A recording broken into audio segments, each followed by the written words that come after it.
Anthony Grasso here, bringing you financial news you can use. In this video, I'm going to do a stock analysis on Nano Dimension. I'm going to go over a summary of the company, its product offerings, recent news, financials, analyst projections, and give it my buy, hold, or sell recommendations. So let's get right into it. So Nano Dimension is an Israel-based additive electronics provider active in the technology sector.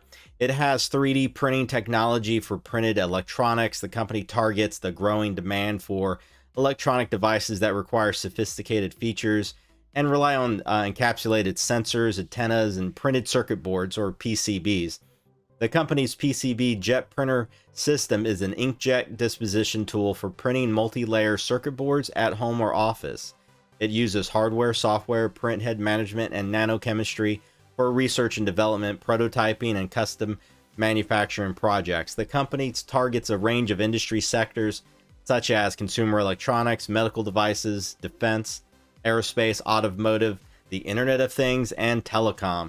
So let's look at some news that's been out there. So recently, they have been raising a lot of capital, so there has been news about that. They've raised about $1 billion in cash, and Motley Fool actually went over that in December, the company revealed that 10 customers had upgraded to its new 24/7 Dragonfly LDM machines in 2020, which was good news.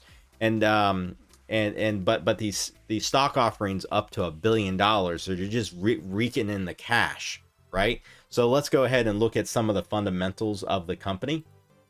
The company has a current market capitalization of 1.52 billion. Yes, that's with a B.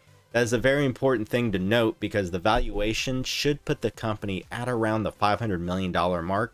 So right there alone, it's 2/3 above the mark. The company's revenue over the past 4 years has been increasing every year to $7 million in 2019, but it bombed in 2020. The estimated revenue in 2020 is projected to be about $2.48 million, which is around $5 million less than the 2019, with projected earnings in 2020 to be a negative $35 million. The forecasted revenue in 2021 is estimated at around $5 million, with a negative projected earnings of negative $29 million. So this is a highly not profitable company. It's definitely in the red. It's definitely negative. The company's revenue is forecasted to grow about 45.5% year over year going into the future. That beats the US market by about 10.3%, but still with negative earnings. There's not forecasted to be profitable. The company is currently unprofitable and is not forecast to become profitable over the next 3 years. Shareholders have been substantially diluted in the past year. This dilution for the company continues using funds for working capital and just cash reserves on hand. It has a negative return on equity of negative 61.56% as it's currently unprofitable. But currently, the company's balance sheet is positive with its short-term assets of $42 million exceeding its short-term liabilities and long-term liabilities, which it basically doesn't have any. It just has a lot of cash on hand. So I'm not worried about this company going bankrupt. It has $1 billion of cash. Now, this stock is more volatile than 90% of U.S. stocks over the past 3 months, typically moving around plus or minus negative 22% a week.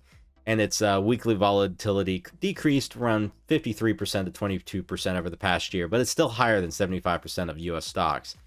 Now, this stock has outperformed the U.S. tech industry, which returned about 55% over the past year, and exceeded the U.S. market, which returned 15.5% over the past year.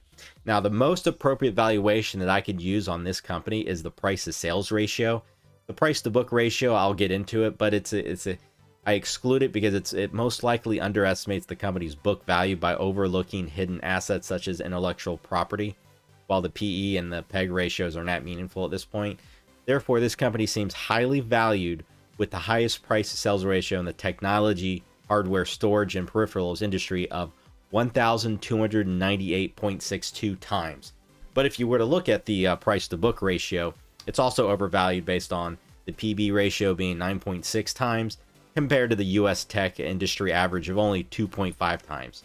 Now, losing money on an operating basis, the company has poor profitability characteristics in comparison to its technology, hardware, storage, and peripherals industry peers, while its gross margin is below the median. Its operating and net margins are among the lowest in the industry. So the trailing 12 months earnings has declined at a greater rate than revenues. Additionally, the average company in the technology, hardware, storage, and peripherals industry also saw falling earnings, albeit be a slower rate than this company. Now, there's no debt, so there's not really there's little financial risk. I think it's very important to note the ownership breakdown of this company because all this dilution that's been happening. Institutions own about 6.6%, and the general public owns 93.4%. Yeah, let me repeat that. 94% of this stock is owned by the general John Q public. And I question how many of those are trading on the Robinhood platform right this minute on this stock. So let's go into what the analysts have said. So there's not too many analysts rating the stock right now, but what I could find was one analyst has the buy rating with a $10 price target, and we're over the $10 price target right now. It's already reached that, and it's already exceeded that. So am I a buy, hold, or sell recommendation on Nano Dimension? Let me come over here and tell you my thoughts. Yes, I do understand that Nano Dimension is a leader in the highly promising 3D printing electronics industry. Yes, no doubt about that. The company has opportunity to disrupt massive PCB market, as I discussed earlier. Despite its potential, the company is still an incredibly risky investment. There is potential growth, but nothing tangible at this moment, and that will take years to mature. I think the stock price is being fueled by all the young investors flowing into the market and making purchases based on what I call FOMO, fear of missing out on the big party that can also be enjoyed during the time of lockdown and social distancing. Another word for this, Robinhood. Now, Nano Dimension is a company without significant income, especially when considering its value has risen to $1.4 billion. Profits are nowhere to be seen. Yes, the company has turned into a cash cow, amassing a total of $922 million in capital since mid-November. And every time they announce a stock offering, the stock goes higher, stock goes higher. They dilute the company more, stock goes higher. There's no profits, stock goes higher. Okay, so the optimists believe that this sector, which has to date developed slower than expected, will benefit from the interruption to the global supply chain caused by the COVID-19, boosting the purchases of 3D printers due to the demand of create a local accessible manufacturing option. Sorry. For small parts, negating the need to order them from other side of the world. Now, this has resulted in the rise of shares of all the big players in the sector, like Israeli company Stratasys, but none did so at the rate as Nano Dimension, and in none of them there was such a deep disconnect between the reality and the valuation. Let me stress that again. The reality versus valuation, and this stock shows the disconnect completely. Valuation is down. Stock price is up and up and up and up. Investors are completely not looking or caring about the underlying fundamentals of this company. As I said in my previous stock video, and go check that out, consider the house as the fundamentals of the company and the valuation. And yes, you might win betting against the house, but as we always know, the house always wins in the end. Yes, I do love this company. Do not get me wrong. Love the company and what they have to offer in the future. But based on all the fundamentals, run up in stock price for no underlying reason, massive dilution of shares, I am a strong sell on this stock at the current price and put a proper price point around $4 to $6. I have a feeling reality might set in one day and tank this stock at some point in the future. Will the younger Robinhood investors stay with this one and shoot it to the moon? Or will they find another gem and say, squirrel, and run that other direction? Since the company does have massive cash reserves, the only thing I would be interested in hearing about right now is acquisitions in the future and the effect that will have on this company's bottom line, because they are not making any money except for the investing public through stock offerings. Or look at this scenario. Let's examine another scenario. At some point, we'll reach a crossroads. Either the buyers won't step up or management will decide we have enough cash.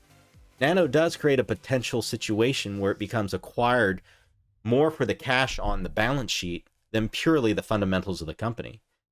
Well, what are your thoughts? Please leave your comment down below. And if you're positive on this stock, I encourage you to say whether or not you're one of those younger investors that are on Robinhood, and please leave that in the comment down below. So there you have it, folks. Don't forget to smash that like button down below and consider subscribing if you like to hear financial news that can benefit you. Until the next stock update, ciao.